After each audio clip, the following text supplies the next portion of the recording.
fam, welcome to the African Diaspora News Channel. I am Wongel Zelalem bringing you this report. Earlier this year, we reported on a news about Lesotho's Prime Minister, his ex-wife being murdered and him resigning from power.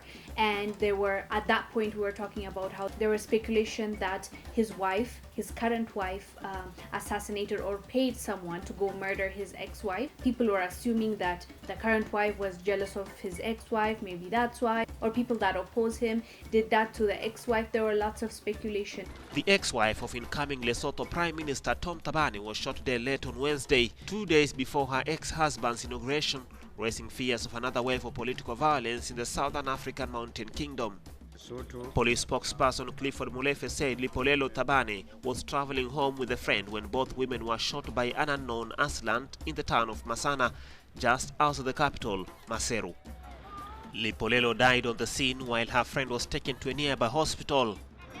The police further say that the motive of the shooting was unknown and that investigations were ongoing. But new report shows that himself, the Prime Minister, paid people to murder his wife, $24,000 to be specific. Ex-Lesotho Prime Minister Thabane paid killers $24,000 to murder a strange wife. According to police, the net is closing in on Thabane, who resigned from power in May. Lesotho's former Prime Minister Thomas Thabane and his wife paid assassins a down payment of $24,000 to kill his estranged wife Lipolelo 3 years ago, according to a police affidavit seen on Wednesday. The details were the latest twist in scandal that has rocked the Southern African state and prompted Thabane to resign last month under pressure over accusations he hampered the investigation. Thabane and his ex-wife Lipolelo were in the middle of a bitter divorce when she was shot and killed outside her home 2 days before her husband's 2017 inauguration. Thabane has not yet been charged, but the police said he was involved in the plot to kill Lipolelo using hired killers, and his wife Messiah is in custody accused of murder. Deputy Commissioner of Police Paseka Mokete said Thabane and Messiah wanted the ex-wife dead so that Messiah, the current wife, could assume the position of First Lady. Police have said they found Thabane's mobile number in communications records from the crime scene. Thabane has denied involvement in the murder. He married Messiah 2 months after the death of Lipolelo.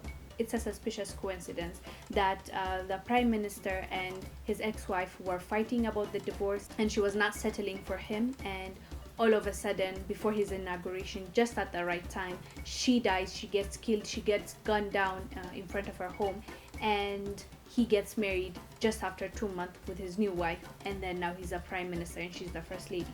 I get why the police are speculating that. Actually, they're not even speculating. They got witnesses, which are also the suspects for killing the woman. They claim that they were promised $175,000 from the Thabanes, the current wife and the prime minister, that if they kill this woman, they will get the $175,000, and in advance they already gave them $24,000. So the police are pretty confident that it's the prime minister, former prime minister, and his wife that came up with the removal of his ex-wife, which is unfortunate really that a life had to be lost because this guy wanted a new first lady when he's taking power. And for what? Now he's even resigned because of the pressure from everyone and the police and the investigation going on. He had to resign in May. So a life was lost for no good reason, just because he wanted a new first lady, just because she was making his life complicated, and he thought, why not remove her from the equation? Sometimes people's cruelty is unmatched. Like, he was married to that woman before. They probably were in love when they first got married and,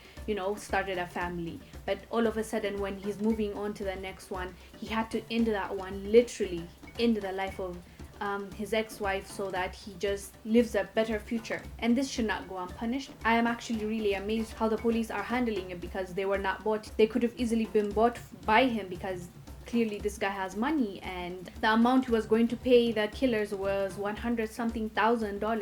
So he could have offered this guy's, leave me off the hook, which he probably might have, and they stood for justice. That's the only explanation I have for this, because usually we know how it goes and how money can buy anything. So I'm really glad these police officers and deputy are pushing with this investigation and are pursuing it vigorously, and they were so effective that he had to resign. That right there shows me competence on the police part. And the wife was arrested and paid bail $1,000, and she was released, and then again now they put her back and they said no bail, and she's in jail currently. And it's sad that how this woman had no issues in letting somebody die just so she becomes a first lady, allegedly. Now she's in jail.